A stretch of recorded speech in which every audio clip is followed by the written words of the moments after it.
Assalamualaikum warahmatullahi wabarakatuh. Perkenalkan, nama saya Ananda Zahra dari SMAN 97 Jakarta, kelas 10 IPS 6. Di sini, saya akan menjelaskan tentang jaringan keilmuan di Nusantara. Awal mulanya, perkembangan pendidikan dan pengajaran agama Islam di Masjid Kesultanan sangat ditentukan oleh dukungan penguasa. Para ulama juga difungsikan sebagai pejabat negara, memberikan pengajaran agama Islam di masjid negara dan di istana sultan. Fungsi istana dibagi menjadi dua, yaitu sebagai pusat pendidikan dan sebagai pusat kekuasaan. Di pusat kekuasaan, Sultan mendatangkan ulama untuk mengajar di istana, mendanai pendidikan, dan ulama juga dijadikan penasehat kerajaan. Contohnya adalah Kerajaan Malaka. Akibat perhatian serius dari kesultanannya dan kebesaran ekonominya, banyak pengajar dari berbagai penjuru dunia datang ke Malaka dari Arab. Hal ini menarik perhatian ulama-ulama yang ada di Nusantara untuk belajar ke Malaka. Salah satunya adalah Sunan Bonang dan Sunan Giri. Ulama mempunyai beberapa peran, yaitu untuk ulama umum. Banyak ulama akhirnya menyador dan mengarang berbagai kitab Islam untuk menyebarluaskan Islam.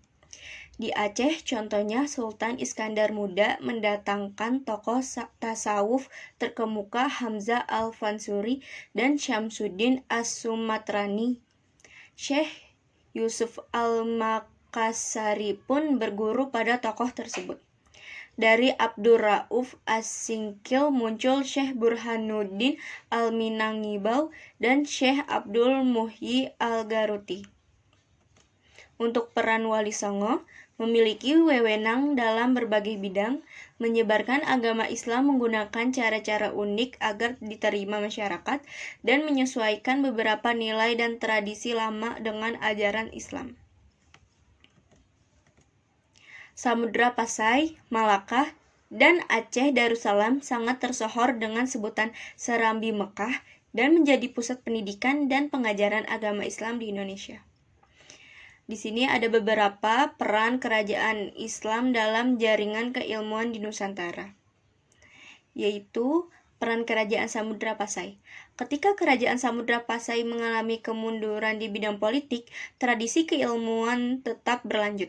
Samudra Pasai berfungsi sebagai pusat studi Islam di Nusantara.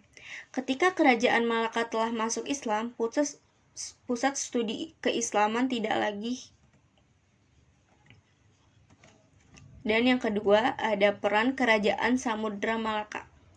Malaka juga berkembang sebagai pusat studi Islam di Asia Tenggara.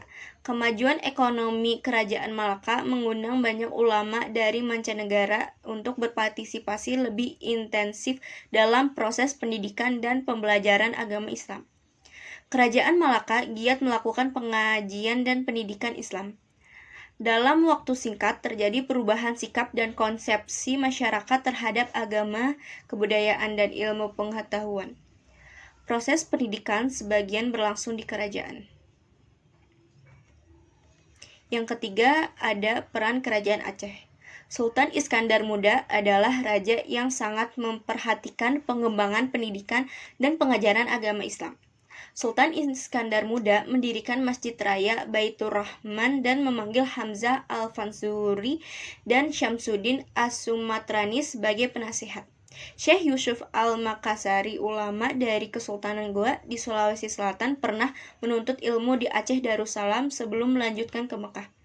Melalui pengajaran Abdurrauf As-Singkil, muncul ulama Minangkabau Syekh Burhanuddin Ulakan yang terkenal sebagai pelopor pendidikan Islam di Minangkabau, dan Syekh Abdul Muhyi Al-Garuti yang berjasa menyebarkan pendidikan Islam di Jawa Barat. Dan selanjutnya, ada peran Kerajaan Banten. Di Banten, fungsi istana sebagai lembaga pendidikan sangat mencolok.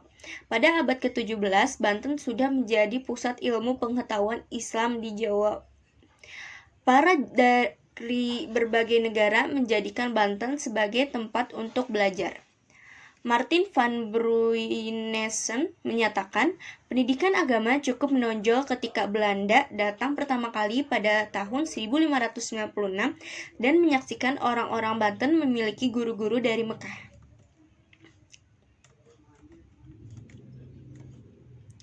Peran Kerajaan Palembang.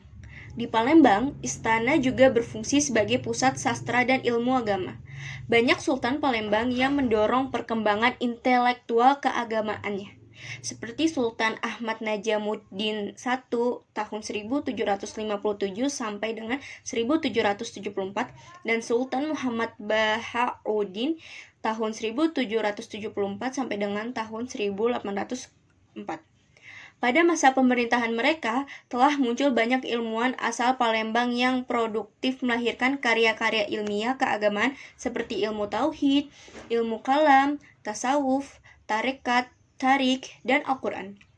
Perhatian Sultan terhadap perkembangan ilmu pengetahuan Islam tercermin pada keberadaan perpustakaan keraton yang memiliki koleksi cukup lengkap dan rapi.